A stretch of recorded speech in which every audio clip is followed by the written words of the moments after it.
Bonjour à tous, bienvenue au repère des jeux solo. Aujourd'hui, je vais vous faire un déballage d'un Kickstarter que j'ai reçu aujourd'hui même. C'était une boîte qui m'attendait sur le perron quand je suis arrivé du travail, j'étais bien content. Donc, le jeu, c'est Masters of the Night, un jeu coopératif pour 1 à 5 joueurs. Il était sur Kickstarter au printemps passé. Il coûtait pas tellement cher. 49$ américains environ. Et c'est merveilleux comme ça. Et j'ai aussi une petite boîte qui est les stretch goals. Fait qu'on va ouvrir ensemble les deux boîtes. On va voir ce qu'il y a à l'intérieur. C'est mon premier unboxing. On voit en bas ici les figurines qui sont comprises dans le jeu, les différentes cartes. Donc un jeu de cartes avec quelques figurines en coopératif.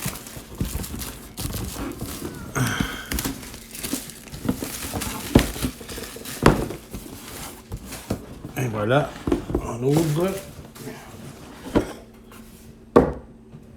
Bon, le petit catalogue.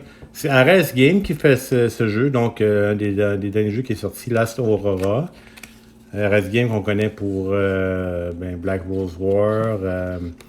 Voyons, je cherche le nom du jeu Sword and Sorcery. Dungeonology, je ne connais pas celui-là, Dungeon Crawler. Bon, mais voilà les jeux de Sword and Sorcery, le nouveau qui s'en vient bientôt. Ok. Bon, le prochain, c'est probablement les punch, les cartons.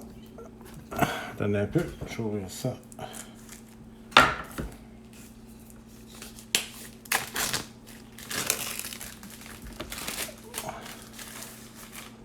Bon, on retrouve les cartes des personnages. Et on voit des petites encoches ici, c'est très beau. Je sais pas ce qui va se rajouter là, probablement des cartons là, pour les différentes capacités qu'on augmente ici. Donc, c'est un jeu qui est en anglais. Il n'y avait pas de version française avec le jeu qui venait sur Kickstarter. Bon, un carton pas très lisse, là, qualité correcte, là, comme on retrouve la part de ces jeux-là, avec un genre de petit article de journal en arrière. Ah, c'est le même article. Donc, je vois que c'est le même article de journal. Peu importe ça aurait été bien que c'est des articles différents, mais bon, on n'en fera pas un cas. Donc, Agnieszka. On a Imre. Regardez la tête de celui-là, Imre. Un cardinal gris. On a Istvan. Laszlo. C'est des noms un peu scandinaves ou Europe de l'Est. Évidemment, en Transylvanie. Milan. Et Nevena. Donc, voici les personnages. On a aussi, bon, un petit plateau, 2 plateaux comme ça. Je ne sais pas à quoi qu'ils servent, là, mais on dirait qu'on peut mettre des jetons aussi pour une piste quelconque. Le livret de règles. Bon, le livret de règles, c'est un livret de 19 pages, ben 18, si on enlève la table des matières. Donc, oui. Oups. Donc, ce ne sont pas des règles trop difficiles à assimiler, ce que je peux voir. Donc, on fait le terrain avec les cartes, là, puis, et voilà. On doit par moment essayer de découvrir les vampires. Je crois qu'on joue plutôt les vampires là-dedans. Ouais, c'est ça. On joue les vampires et on essaie d'éviter les agents.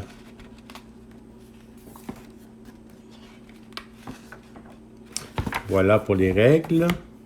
Les différents jetons qu'on a pour les personnages, les agents probablement ça. Bon, les gouttes de sang, les crânes, une bonne qualité là, d'épaisseur, une bonne épaisseur. Donc c'est bien tout ça. Donc des différents jetons pour les personnages et les capacités. c'est tout ce qu'on a dépunché en tant que tel. Des dés, évidemment. Et des rouges, couleur sang. Des cartes. Évidemment, des cartes, c'est pas ce qui va manquer dans ce jeu. On va ouvrir ce paquet.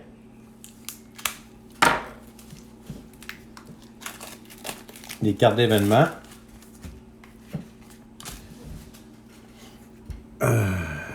Ouais, des cartes d'événements. Je sais pas c'est quoi que tout ça veut dire, là, mais comme ici, on ajoute un agent à la cathédrale ou dans les lieux, différents lieux.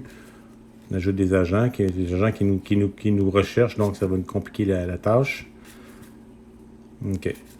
Donc, tous les événements sont en relation à des positionnements différents, probablement du vampire, des agents, je sais pas.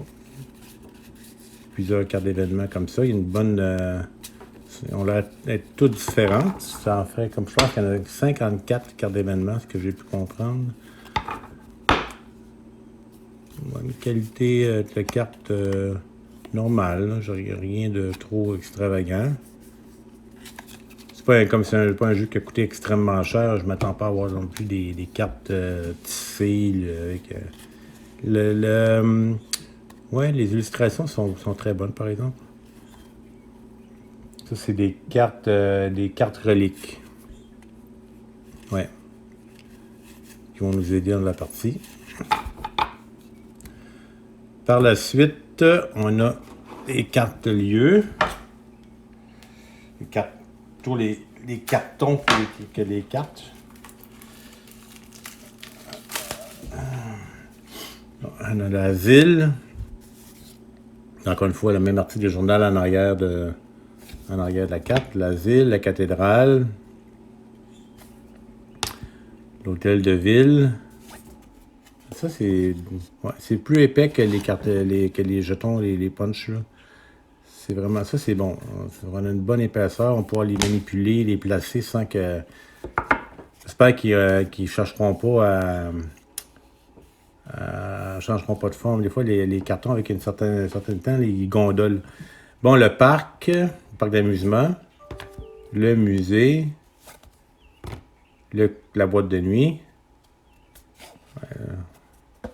le poste de police, station de radio et la gare de train. Fait que dans chaque lieu, il y a quelque chose qu'on peut faire. Donc, tout dépendant de ce qui va nous arriver. Et je pense que tout ce qui reste maintenant, c'est les figurines. On va aller voir ça. Donc,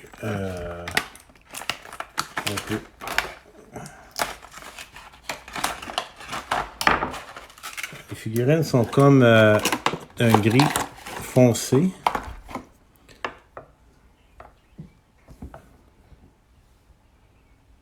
Ils sont quand même assez très bien détaillés. Pas un plastique qui est mou. Fait que, au moins... Ouais, c'est bien parce que souvent on a tendance à avoir ces parties-là qui sont assez molles et qui se déforment. On n'a pas ça ici, regardant la main, là, je sais pas si vous voyez, là, mais... Ouais, c'est des belles figurines. La petite vampire avec des pouvoirs psychiques. Il y a 6 figurines.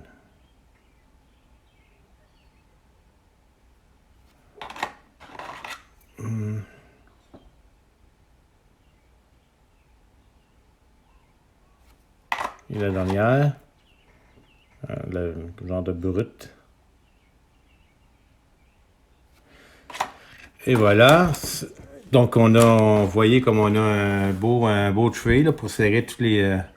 donc on a tous les endroits sont tous déjà bien faits là, pour placer tous les éléments du jeu. C'est très bien. Bon, maintenant, ce que je vais faire, c'est que je vais aller ouvrir, serrer tout ça là, comme c'était, aller ouvrir la boîte des stretch goals. C'est que j'ai terminé avec ça.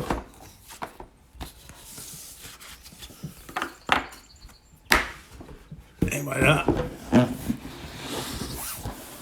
Bon, mon intention, c'est de me taper les règles là, dans le courant de la semaine et de faire une partie solo. peux pas vous dire combien de joueurs que je vais prendre.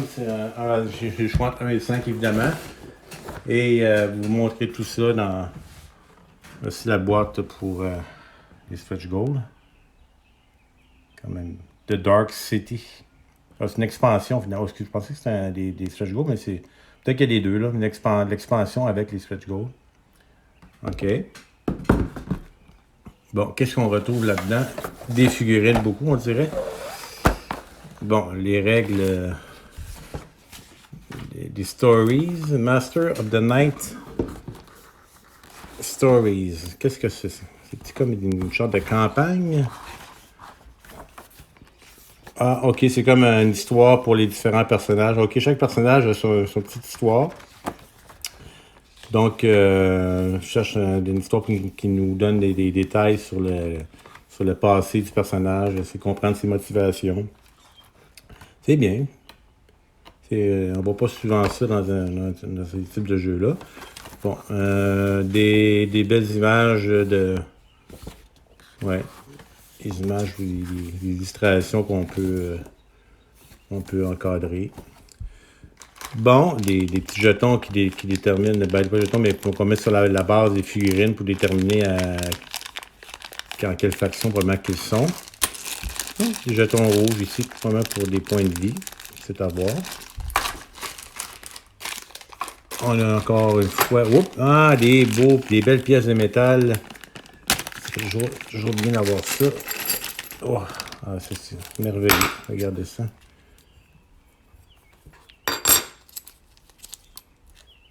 C'est ça. Probablement, tous les petits cartons qu'on voyait tantôt, ça fait penser qu'on voyait dans le jeu de base. On retrouve ici leur équivalent en métal. C'est super, vraiment. Là. Je ne m'attendais pas à ça. J'avais oublié que ça faisait partie du lot. D'autres cartes ici. Regarde un peu. Comme des plateaux de chaque joueur. Avec des encoches.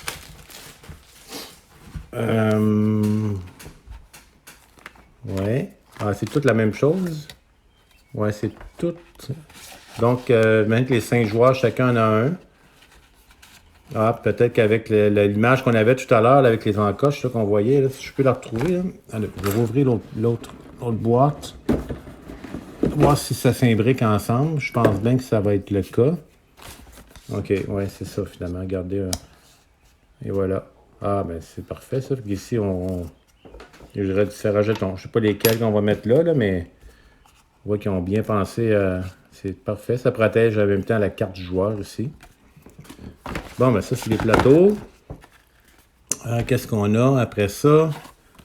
Un autre personnage. Dalv.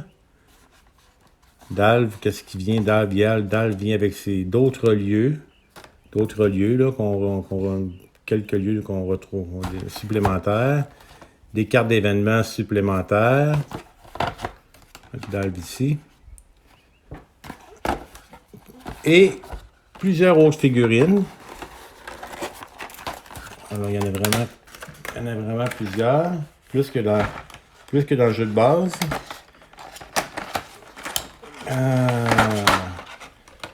Ouais, ils ne sont pas tout à fait les mêmes couleurs. Bon, on voit que le personnage principal, le nouveau, là, Dalv, il est comme gris foncé comme les autres. Là. Mais les autres, probablement les agents qu'on retrouve, les agents, ben voici. Ils n'ont pas les mêmes couleurs, mais ils sont tous pareils. Presque tous. C'est 2 types de figurines pour les agents. Il y a celui-là et celui-là ici. C'est... comme vous voyez, c'est toute la même chose. Ah non, il y en a un autre ici, je vois. Il y en a un autre type, un troisième. Celui-là, comme ça. Donc, ça va être le fun à peinturer, ça. J'ai bien hâte de tomber là-dedans. Je ne les peinturerai pas pour la partie solo que je vais vous présenter, c'est sûr. Je n'aurai pas le temps, mais à un certain moment, c'est sûr, je vais faire ça. Bon, mais ça complète l'unboxing. C'est pas un jeu avec des millions de pièces, là, mais ça risque d'être très intéressant que je lire les règles. Là, puis dans le courant de la semaine, sinon en fin de semaine, je mets une petite vidéo sur ma chaîne YouTube pour ce jeu, Masters of the Night. Merci. J'espère que vous avez apprécié ce unboxing. À la prochaine.